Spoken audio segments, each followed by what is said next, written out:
بسم اللہ الرحمن الرحیم۔ حضرت موسیٰ علیہ السلام بنی اسرائیل کے نبیوں میں سے ایک جلیل القدر نبی ہیں۔ اللہ تبارک و تعالیٰ نے قرآن کریم میں جگہ جگہ آپ علیہ الصلاۃ والتسلیم کا تذکرہ فرمایا ہے۔ آپ علیہ السلام کے والد کا نام عمران تھا۔ آپ علیہ السلام اللہ کے مقرب اور بنی اسرائیل کے مشہور اور معروف انبیاء میں سے ایک ہیں۔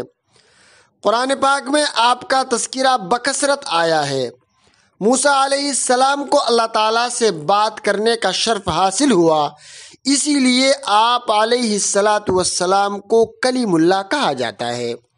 آپ کی پیدائش مصر میں ایسے زمانے میں ہوئی جبکہ مصر کا بادشاہ فرعون تھا، جس نے بنی اسرائیل پر بڑا ظلم کر رکھا تھا۔ وہ ان کے لڑکوں کو قتل کرتا اور لڑکیوں کو زندہ چھوڑ دیتا تھا۔ وہ خود کو خدا کہلاتا تھا اور لوگوں سے کہتا تھا انا ربکم الاعلی، میں تمہارا سب سے بڑا رب ہوں، خدا ہوں۔